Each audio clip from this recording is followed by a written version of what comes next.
لوگ کہتے ہیں نماز میں دل نہیں لگتا، محفل میں سرور نہیں آتا، ہم جب اینک تنقید کی لگا کے جاتے ہیں تو کیسے مزہ آئے گا؟ جب ہم سامنے والے کو اچھا ہی نہیں سمجھ رہے، سب سے اچھے ہم خود ہیں۔ میں اکثر کہا کرتا ہوں کہ جب تک ہم تھوڑا سا نیچے بیٹھ کے اوپر نہیں نہ دیکھتے، بندے ہمیں بڑے نظر نہیں آئیں گے، چھوٹے چھوٹے نظر آئیں گے۔ ہم ہمیشہ اوپر کھڑے ہو کے نیچے دیکھتے ہیں۔ مہربانی فرمائیں۔ بڑی شاندار بات لکھی اعلیٰ حضرت بریلوی نے ملفوظات شریف میں۔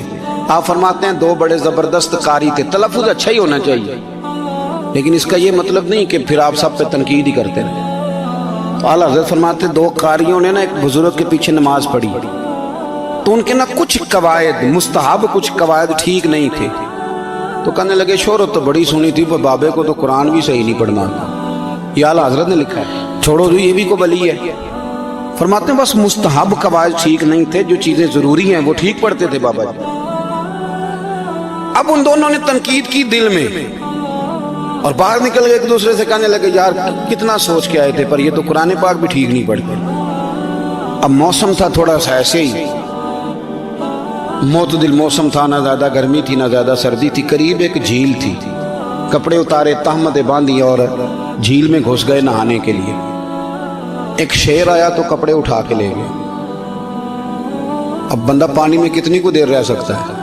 موسم بھی معتدل تھا، بڑی گرمی میں بھی بندہ زیادہ نہیں رہ سکتا، ٹھٹھرنے لگے، پریشان ہو گئے، کانپنے لگے، جائیں تو کدھر جائیں، بڑے پریشان۔ اب شیر بیٹھا ہے سامنے اور پہاڑی کے اوپر وہ بیٹھا کپڑے لے کے۔ اعلیٰ حضرت فاضل بریلوی رحمۃ اللہ تعالیٰ علیہ فرماتے ہیں کسی نے جا کے بزرگوں کو بتایا کہ وہ آپ کے مہمانوں کے کپڑے لے گیا شیر، تو ٹھٹھر رہے۔ وہ بزرگ آئے اور آ کے نا تو شیر کو آواز دی، اللہ ہر مشکل دی کنجی یارو ہاتھ مردان دے آئی۔ شیر کو آواز دی، کہنے لگے ادھر آئے نا، وہ آیا تو تھپکی دی۔ فاضل بریلوی نے حقوق والدین پہ لکھا، حقوق اولاد پہ لکھا، استاد کے حقوق پہ لکھا، شاگرد کے حقوق پہ لکھا، اعلیٰ حضرت نے پڑوسیوں کے حقوق پہ لکھا، فاضل بریلوی رحمۃ اللہ نے پیر اور مرید کے حقوق پہ لکھا، اعلیٰ حضرت نے شرطیں بیان کی مرید کس کا ہونا ہے، شرائط۔ فرمایا سب سے پہلے 4 شرطیں دیکھو پھر بیعت کرنا۔ پہلی بات یہ کہ وہ بندہ اتنا عالم ہے کہ ضرورت کے مسئلے بتا سکے، جاہل کی بیعت جائز نہیں۔ اور دوسرے نمبر پہ فرمایا یہ بھی دیکھو کہ اعلانیہ گناہ تو نہیں کرتا، ظاہری طور پر شریعت کا پابند ہے۔ تیسرے نمبر پر یہ دیکھو اس کا سلسلہ متصل ہے، باقاعدہ کسی سے مرید ہوا ہے، سلسلہ اوپر تک صحیح چل رہا ہے۔ اور فرمایا چوتھا یہ ضرور یاد رکھنا کہ خلیفہ مجاز ہو، کسی شیخ کامل نے اسے اجازت بھی اپنی مرضی سے نہ بن کے بیٹھ گیا ہو کہ مجھے تویز مل گئے ہیں، یہ نہ ہو۔ فرمایا ان چیزوں کو دیکھو اور پھر پوری پابندیاں لگائیں۔ کسی نے پوچھا پیر اور مریدنی کا پردہ ہے؟ تو اعلیٰ حضرت فرمانے لگے نبی پاک کی جو بیویاں ہیں نا وہ مومنوں کی مائیں ہیں، ان کو قرآن نے مائیں کہا ہے، تو اگر اس ماں کا بیٹے سے پردہ ہے تو پھر مریدنی کا پیر سے پردہ کیوں نہیں؟ فرمایا واجب ہے مریدنی کے لیے پیر سے پردہ کرنا، واجب ہے۔ آپ کو ایک بزرگ تھے، انہوں نے اپنے ہاں جلسے پہ بلایا، جب آپ پہنچے تو وہ عورتوں کو ننگے منہ تعویذ دے رہے تھے، آپ نے دور سے دیکھا تو واپس آ گئے۔ وہ دوڑے پیچھے، کہنے لگے مولانا کچھ تو خیال کریں، لوگ کیا سوچیں گے، ایسے چلے گئے۔ تو آپ فرمانے لگے شاہ جی آپ نبی پاک کی شریعت کا خیال نہ کریں تو میں آپ کا خیال کروں؟ شریعت اسلامیہ کا خیال نہیں کر رہے، بے پردہ عورتوں میں بیٹھے ہو۔ وہ کہنے لگے میں توبہ کرتا ہوں، آج کے بعد نہیں کروں گا۔ فرمایا پھر ہاتھ بڑھائیے، پھر میں آپ کے ہاتھوں کے بوسے لیتا ہوں، اس لیے کہ اگر آپ مان گئے ہیں تو پھر ہمارا اختلاف نہیں۔ ساری زندگی دین کی پہرے داری کی۔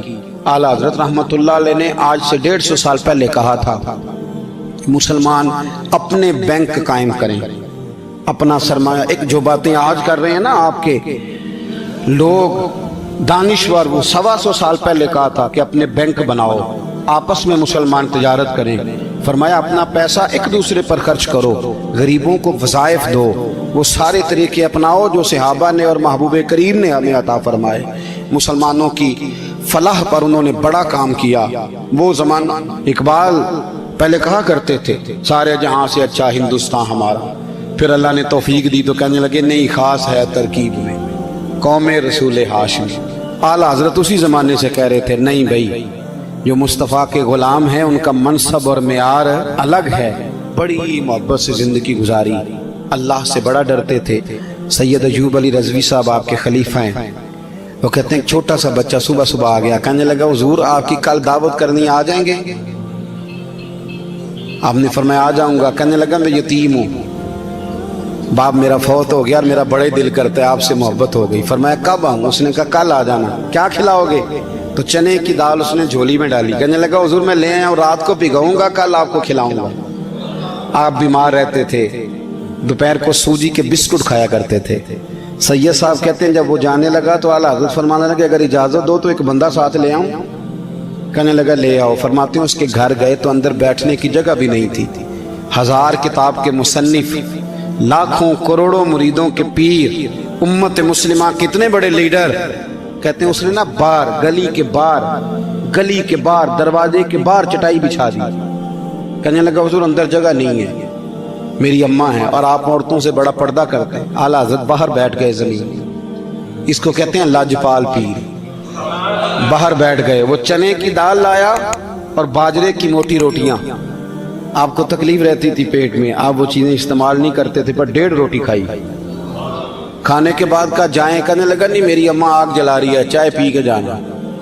وہ چائے آئی, جو بندہ سڑک سے گزرتا حضور جہاں بیٹھنے فرمایا جاؤ کام کرو, دعوت ہماری ہے تمہاری نہیں, جاؤ اپنا کام کرو.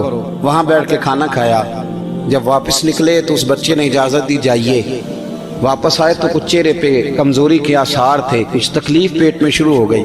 سید صاحب کہنے لگے حضور آپ نے کیا کیا, بیمار ہو جائیں گے. فرمانے لگے ایوب علی یار بیماری تو ٹھیک ہو جائے گی, پر تو نے دیکھا نہیں یتیم کا دل کتنا راضی ہو گیا ہے.